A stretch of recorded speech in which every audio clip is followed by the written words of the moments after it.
Welcome to our webinar on how to keep clean your database. My name is Beth and I'm going to be taking you through this webinar today.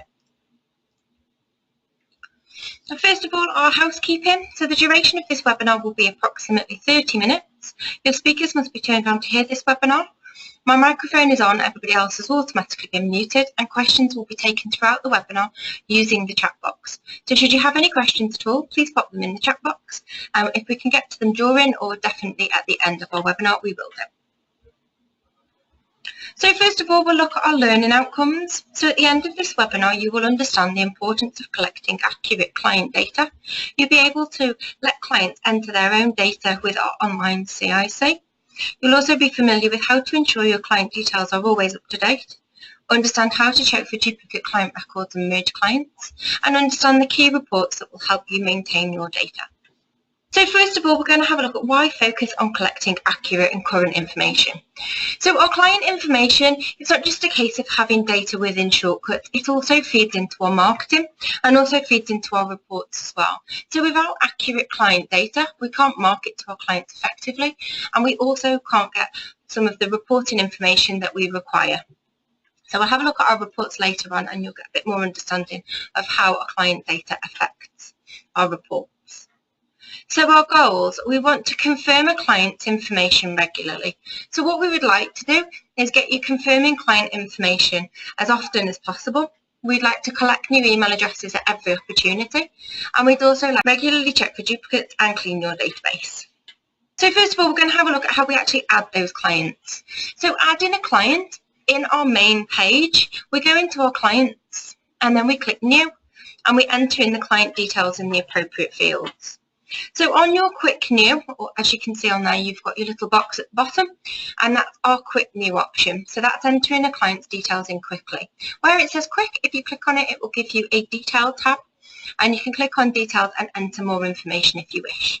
Now this quick option is fed through from the setup within Shortcuts. So in the setup, into general and then into our clients, you'll see that there is a client layout, and in there you can specify what does show when you're first entering client details.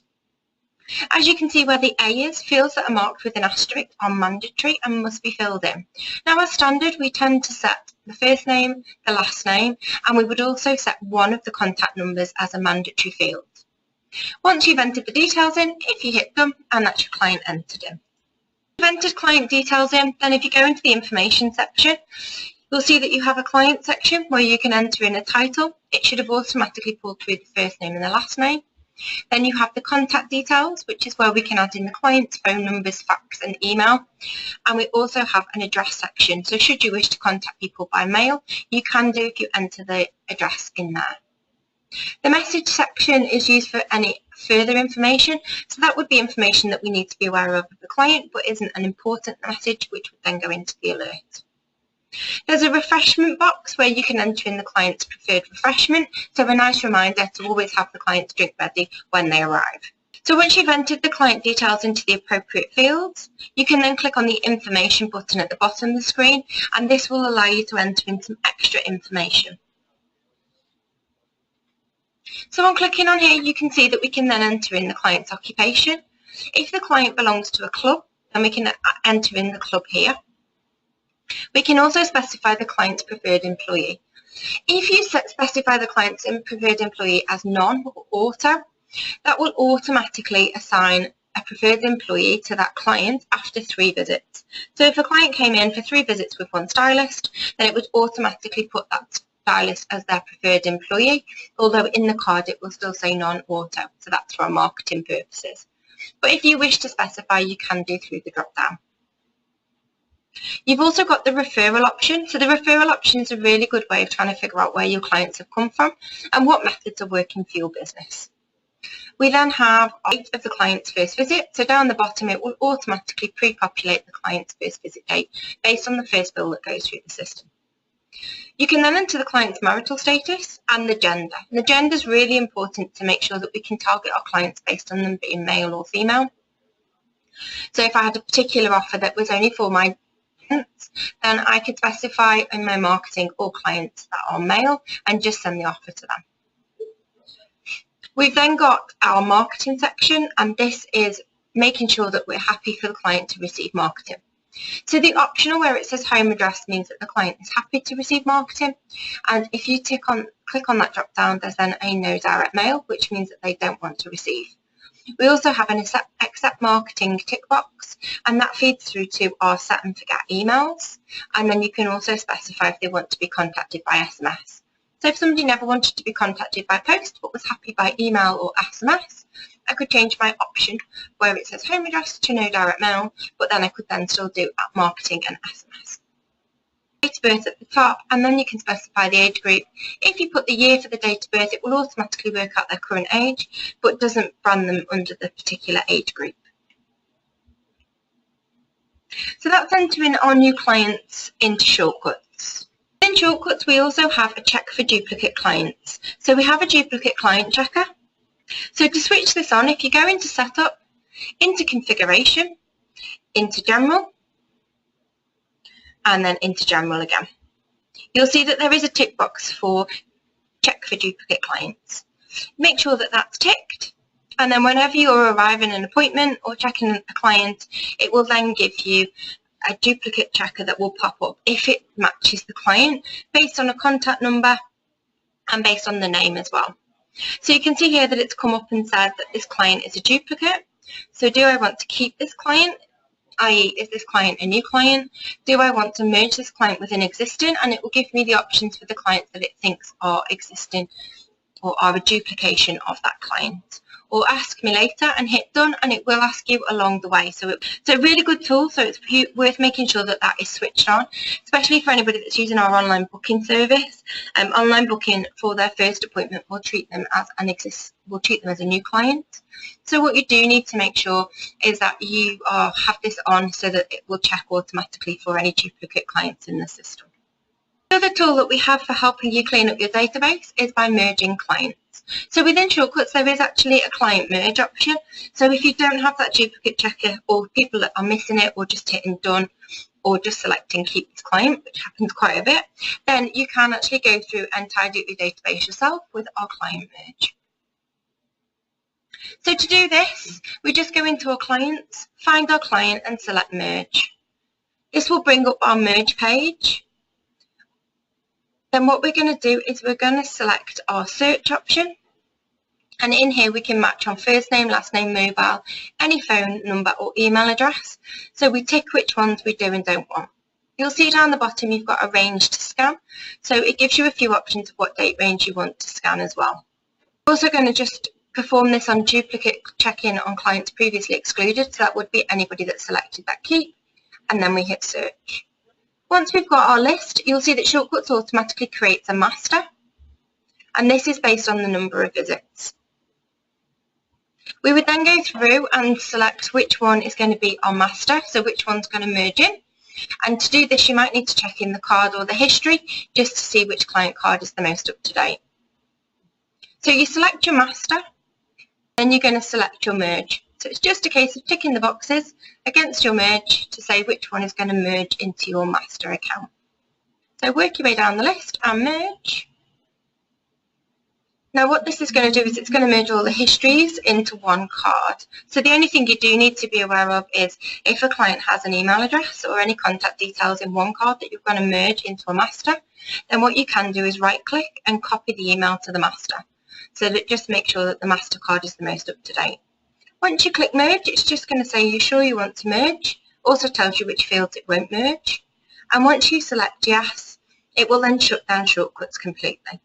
So it's always advised to do this at the end of the day. So if you can work through your merging clients throughout the day, and then at the end of the day, if you just hit that final merge button and leave Shortcuts to merge all those clients. So as we said, as well as having our options within Shortcuts that we can manage our client data, we also want to get our clients managing their own data. So to do this, we can use our online client information card, or our online CIC as we call it. This can be found in your console. And by logging into your console and clicking on this online CIC or client information button, you'll see that it will then pop up with the PIN number. So to get the client to enter their information, all we need to do is we tap in our PIN number, and it will give us a list of all clients that are booked in that day. We can search for a client as well, or we can add a new client should we wish to. If we select hand to client, it will then bring up that client's card, and then we would then pass that to the client on a tablet and ask them to fill in their information and update all the information that's needed. Once they're happy, then they just need to hit save, and then that takes it back to your PIN page, so it's nicely protected so nobody else can go in and start messing around with other client data. So simple and easy to use and really effective.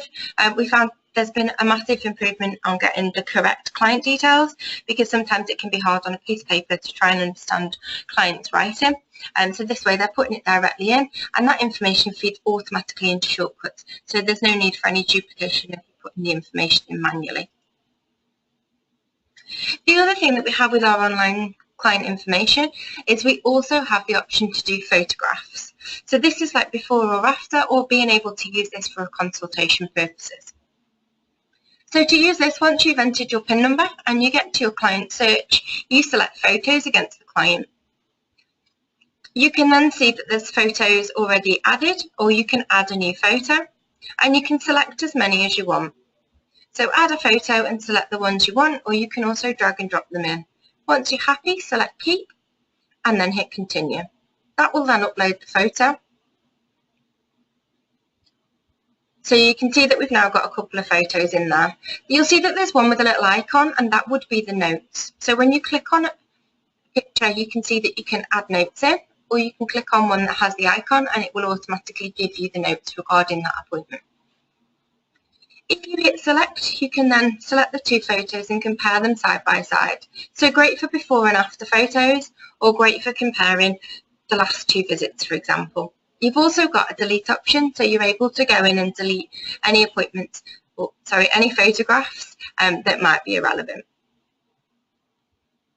So a great tool to use, especially for consultations, and being able to look back at previous styles or previous issues, and being able to identify how, with the consultation, how the client's got on with that said style or anything else. Now we're going to have a look at our reports. So our key report summary. Our key reports for client information, we have our client card accuracy. So this is the main report that we would usually recommend, and it shows the client information for marketing purposes. So it shows you how complete your information is. It includes client card hit as completed, mobile phone number, email address, and more. We also have our client demographics. So this gives us an idea of the demographics of our clients based on their group by age, gender, suburb, occupation, and club. We can also look at our referral activity report, and this is based on a specific date range. This will show all referrals. So it shows us all referral methods and client referrals, and then it shows us how much that referral method is actually brought in during that period. So we'll take a look at these reports in a little bit more information. So you can see here, this is our client card accuracy report. So as you can see, it shows the percentage of clients with data recorded, and down the bottom you've got the number of completed and the percentage completed. The details tab next to each item, if you click on it, it will then give you a list of all those clients that do not have that information completed. So for example, you can see that we've clicked on the details next to our email address, and it's given us a list of all clients with an email address not specified. So great to print out, or maybe just put an alert on those client cards just to get some more information off that client when they next come in. Our next report is our client demographics. So as I said, this shows the demographics of our clients based on age groups, gender. So as you can see here, that we're looking at the gender on this one, and it's showing us the proportion of male, female, and then our unknown clients. So what we would like to see is the majority of female and male with a slight unknown, which would just be clients that we're waiting to come in and we're waiting to get them to fill in a bit more information. If this isn't accurate, so if you have female, male, and then you have a lot of unknown, then you're going to find it very difficult to be able to mark it to a particular gender, i.e. male clients only. Finally, our referral activity. So as I said, this gives you a breakdown of the referral method and then the number of clients, and then the value that each referral method has brought in over that period. Then all referrals is from the start of that referral option being added into shortcuts. It will then give you the count and then the total value. So these figures, when you're first starting out, will be the same, but then moving forwards, it will then be an ongoing referral. So it's quite nice to be able to break it down for the period that you're looking at versus all referrals from day one. It's a great report to be able to identify any referral activities that are working really well for you or not working so well. So for example, if you have different adverts in newspapers or magazines, then what you would want to do is add them into shortcuts and make sure that you break them down so that you can actually track them individually and work out if the advert is working for you or not. So our summary. Today you've learned the importance of collecting accurate client information, how to use online CIC to allow clients to enter and update their own data, how to ensure your client details are always up to date, how to enable and check for duplicate client records, best practices for merging clients, and the key reports that will help you maintain your data. So just to make you aware, we do have some education videos online and they're on our YouTube site. So if you search for Shortcuts UK on YouTube, you'll find that we have a whole host of different videos that you can watch. They're really short videos, they last approximately 2 to 3 minutes and they're really useful for getting your staff trained up if you need to, as well as you finding out little bits of shortcuts that you may not be aware of. So these are the videos that we would recommend based on the client information that we've been talking about. And then our upcoming webinars. So we have our time-saving appointment book tricks. So we're going to show you how to reschedule and group clients and how to use your appointment book. So any things that are going to speed up the appointment book process. That's on Monday the 23rd of May at 2 p.m. And we're also going to have another look at our stock taking. So I know we did one at least about a month ago, but we're going to also have a look at completing a successful stock take. We're going to look at stock taking and professional stock management, so actually managing your stock.